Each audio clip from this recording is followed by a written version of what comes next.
When I mention the genre of heavy metal, what's the first thing that comes to your mind? Is it neon spandex and a gratuitous amount of hairspray? Over-the-top visuals with sexually explicit lyrical content? Obsession with satanic imagery and graphic violence? Or do you think about lyrics and visuals attuned to the most complex social and economic issues that dominate modern society?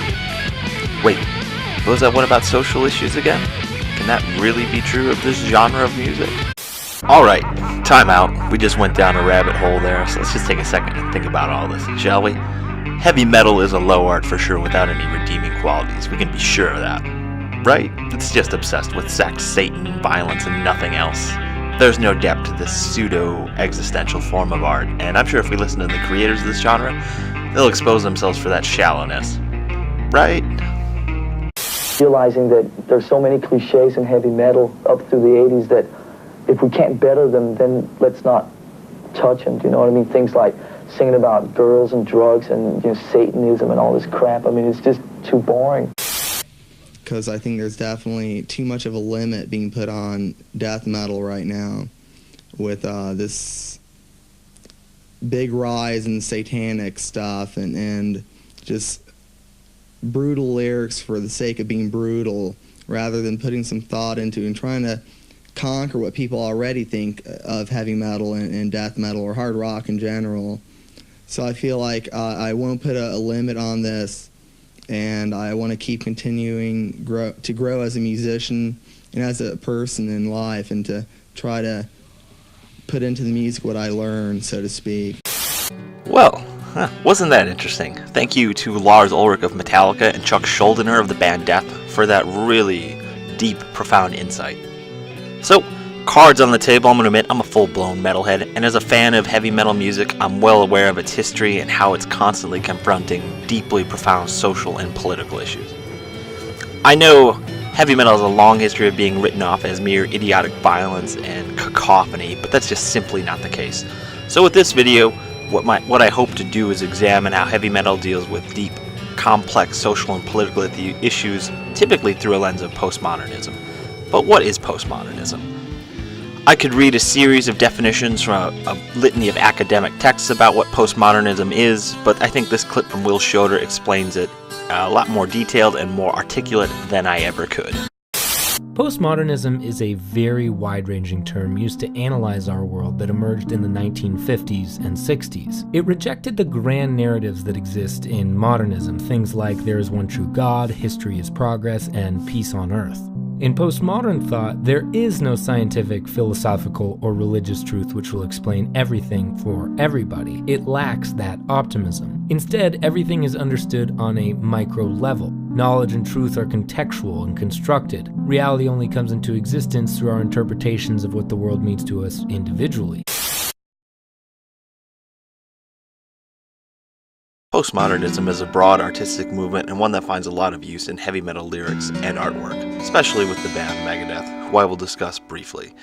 In Schroeder's video, we get a pretty solid definition of postmodernism, and we see some key themes play out, such as the rejection of the idea of the grand narrative, a key theme of modernism, and that's been replaced with a disillusionment with society and a skepticism about the modern belief in progress, especially in the aftermath of the atomic bomb and the atrocities committed during World War II. This creeping sense of cynicism is perhaps best explained by J. Robert Oppenheimer, an engineer on the Manhattan Project and one of the fathers of the atomic bomb. Here's Oppenheimer himself explaining his reaction after seeing a test of one of his atomic bombs.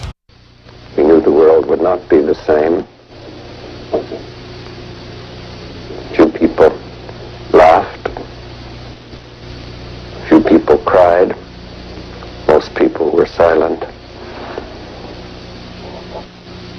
I remembered the line from the Hindu scripture, the Bhagavad Gita. Vishnu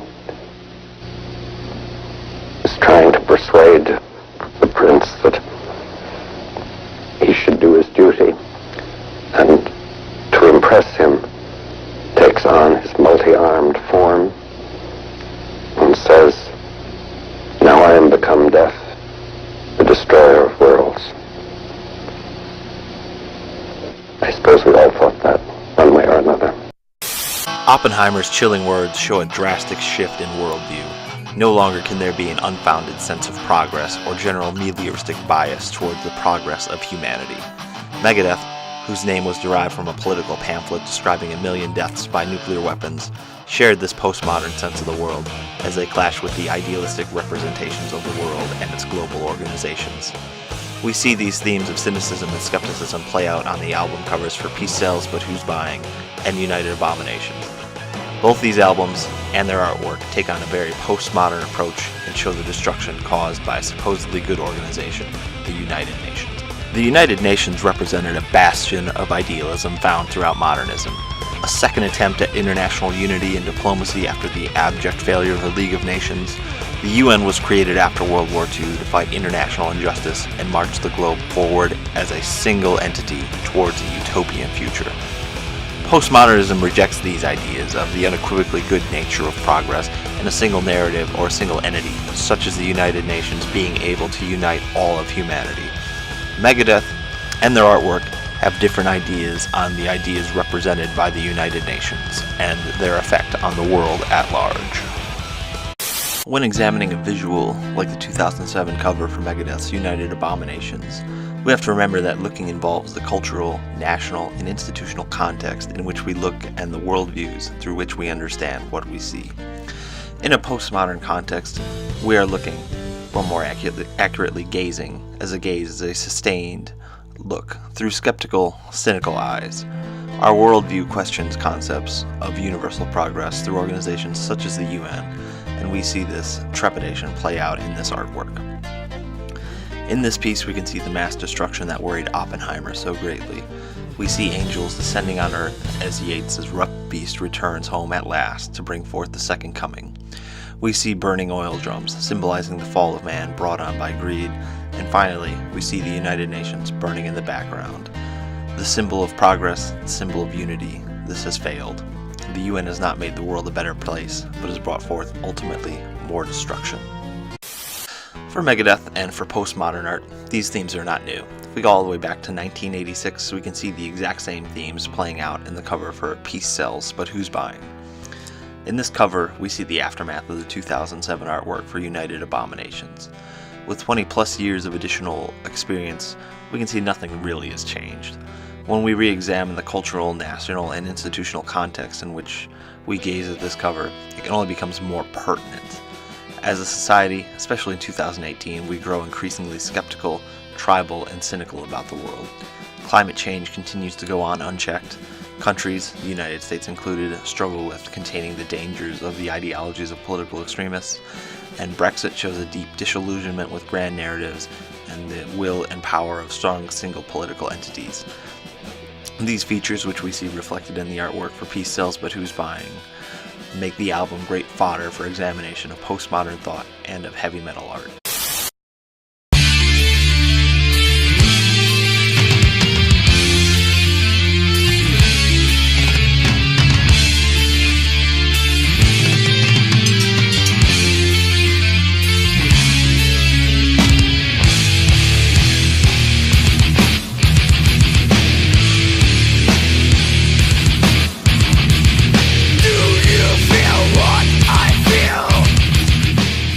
Another common conjecture against heavy metal music is the idea that the genre's sole focus is on violence, leaving little or no value for casual observers. A good piece of art needs to interpolate viewers, to direct their gaze and their attention towards something to allow them an opportunity to reflect on their lives and gain some deeper meaning out of these pieces of art. While many may think that metal in its artwork avoids this complex term, it is simply not the case. We turn again to Chuck Schuldiner of the band Death for more insight on his music, his artwork, and its relation to an audience. Reality is far more brutal than a demon, tearing someone's heart out. That just does not happen in life. I see no demons around me. I think if there's evil, it's people. There's cruel people out there. Evil is real on Earth, and there's things to write about in life that I think people can relate to. I'd rather put an album out that someone can read a song and say, wow, yeah, I kind of think about that once in a while, or yeah, I feel that same way, or maybe not even feel the same way, but share the interest in the topic. Death makes use of appropriation and interpolation with their album, Spiritual Healing. As noted by Schuldiner, he's not obsessed with writing about demons or gore, because that's not our reality. We can't interpolate or reflect on this kind of violent fantasy because it simply just does not exist. To give people an opportunity to reflect on their lives and to write about something truly powerful, Schuldiner uses interpolation to hail us as people, not as Satanists, not as monsters, but as individuals with shared beliefs, problems, and dreams. A common theme among humanity is spirituality. People have divergent uptakes on spirituality, but we all likely have some experience with faith in our lives. Here, we see an attempt at appropriation as the artwork for Spiritual Healing attempts to change the meaning of the cultural products, specifically that of a priest.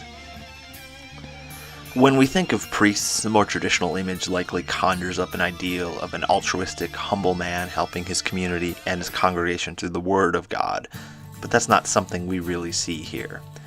In this album by Death, we see a priest slickly dressed with money falling out of his pockets.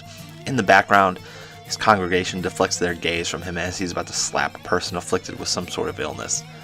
Based on the cultural context of televangelism, which was rampant at the time of this album's production, we can tell this preacher does not have the best intentions of his congregation in mind.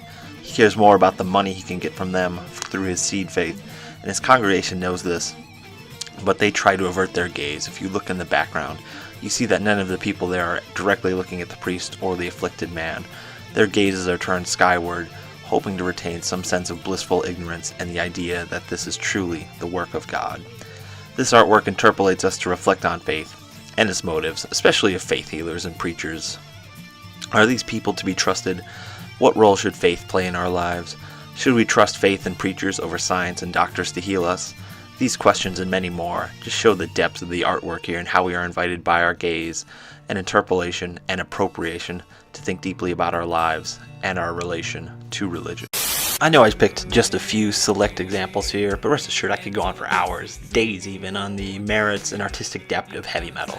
Because heavy metal is more than just gore, sexuality, Satanism, or anything that might stereotypically come to mind when you think of the genre. This facet of pop culture, it's more than just entertainment. It's what Barry Brummett calls equipment for living. Brummett notes that through pop culture, people confront their lived situations, celebrate their triumphs, and encompass their tragedies. Heavy metal, like any other form of pop culture, gives us an outlet to express our concerns, our anxieties, our fears, and our dreams. This is why we can't ignore metal, or pop, or rap, or movies, TV shows, any genre you might think. We need to look deep inside these facets of pop culture, because if be it lyrics, artwork, these unlikely genres can give us great depth, give us equipment for living, and shed light on life itself.